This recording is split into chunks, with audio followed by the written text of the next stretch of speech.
اللہ کے نبی صلی اللہ علیہ وآلہ وسلم کی مختلف حالتیں حدیثوں میں آتی ہے. کبھی آپ نارمل بیٹھے رہتے، کبھی چلتے رہتے، کبھی ٹیک لگا کے بیٹھتے، کبھی آرام سے بیٹھتے. آپ کی مختلف حیاتیں حدیثوں میں موجود ہیں. تو ایک مرتبہ آپ صلی اللہ علیہ وسلم آرام سے ایسی حالت میں گویا کہ وہ ٹیک لگا کر کچھ آرام دہ حالت میں آپ ارشاد فرما رہے تھے کہ فلاں گناہ مسلمان فلاں گناہ نہیں کر سکتا، فلاں گناہ نہیں کر. لیکن جب جھوٹ کا نمبر آیا تو اللہ کے نبی کی بیٹھنے کی ہیئت بدل گئی. سیدھے بیٹھ گئے اللہ کے نبی، چہرے کا رنگ بدل گیا، چہرے پر نمایاں آثار نظر آنے لگے. اللہ کے نبی نے غصے کے گویا انداز میں فرمایا کوئی مسلمان ہو اور جھوٹا ہو یہ نہیں ہو سکتا، یہ نہیں ہو سکتا. دو چیزیں جمع نہیں ہو سکتی، مسلمان ہو جھوٹا ہو، یہ ہو ہی نہیں سکتا. اب آپ اندازہ لگائیں جھوٹ بولنا کتنا خطرناک گناہ. اور آج کا ہمارا تاجر کہتا ہے بغیر جھوٹ بولے نہیں چلتا صاحب، کچھ بھی بغیر جھوٹ بولے نہیں بکتا. جھوٹ بولا تو بچے کیا کھائیں گے، میں جھوٹ نہیں بولوں گا تو میرے بچے کیا کھائیں گے، اگر میں سچ کہوں گا تو میرے بچے بھوکے مر جائیں گے. ارے میرے بھائی، اللہ نے تیرے رزق کو جھوٹ اور سچ سے نہیں جوڑا، اللہ نے تیرے رزق کو امانت سے جوڑا ہے. جھوٹ سے کیوں جوڑتا ہے رزق کو؟ جھوٹ بولے گا تو بھی اتنا ہی ملے گا، سچ بولے گا تو بھی اتنا ہی ملے گا.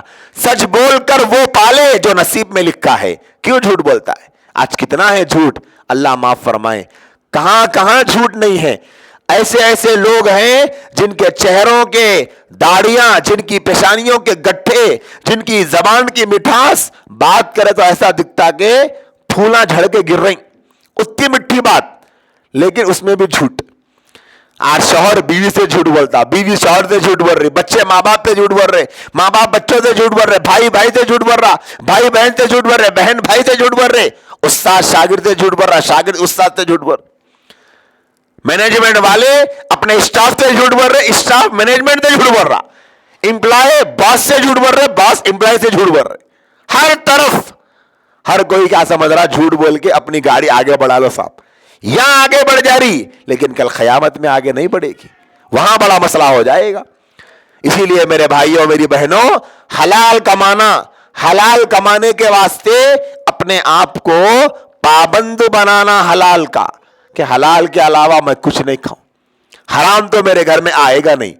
قرآن مجید کی وہ آیت کریمہ جو گزشتہ بھی میں نے آپ کے سامنے پڑھ کر سنائی تھی، یا ایھا الرسول کلوا من الطیبات واعملوا صالحا، اے رسولوں تم پاکیزہ چیزیں کھاؤ اور نیک اعمال کرو. اب آپ ذرا غور کر کے دیکھیں، اگر کسی اچھی دینی مجلس میں مولانا مفتی صاحب اگر یہ بولے، کسی مرید تو کوئی شیخ، کسی اسٹوڈنٹ تو کوئی استاد، کسی ملنے آنے والے محبین میں سے کوئی شخص کو مولانا کہ بھائی آپ ذرا اپنی کمائی کو حلال کر لو، اب آپ دیکھو وہ کیسا غصے میں آ جاتا، اس کے پیشانی پہ بل آ جاتا ہے. میرے حلال کر لو بولتے، میں کیا دکھ رہا ہوں آپ کو.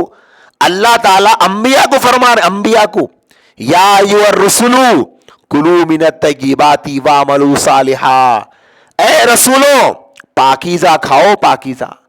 حالانکہ رسول پوری دنیا کا سب سے زیادہ نیک، رسول کے جیسا کوئی نہیں رہتا. کوئی رسول، کوئی نبی اپنی پوری حیات طیبہ میں ایک دانہ، ایک ذرہ بھی حرام کا تو بہت دور کی بات ہے، مشکوک بھی نہیں کھاتا.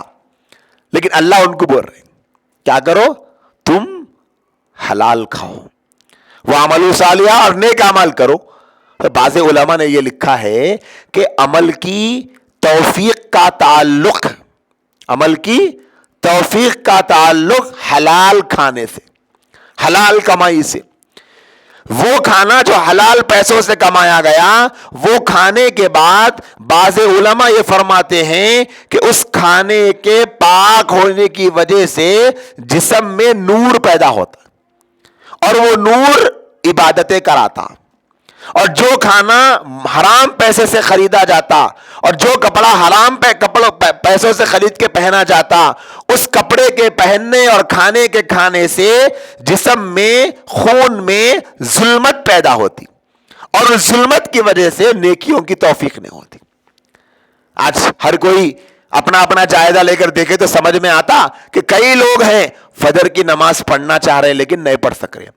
بلکہ آپ بھی سروے کر کے دیکھو, میں نے بھی کئی حضرات کو یہ پوچھ کر اندازہ لگایا ہے, عام طور پر جو شادی خانوں میں فضول خرچی کے شادی ولیمے کی دعوتیں اسراف والی ہو رہی آج کے حالات میں, ایسی دعوتوں میں جا کر آنے کے بعد آپ پوچھ کر دیکھ لو کتنوں کو فجر کی توفیق ہوتی. کتنے لوگ ہیں جن کو فجر کی نماز کی توفیق نہیں ہو رہی؟ کیوں؟ کئی ایک وجوہات ہوں گی. ایک وجہ یہ ہوتی ہے وہ جو ذبیحہ آ رہا چکن کا, وہ ذبیحہ کیسا ہے کیا ہے نہیں معلوم, نہیں معلوم ہے. وہ ذبیحہ اچھا ہے غلط ہے حلال ہے نہیں ہے وہ نہیں معلوم ہے.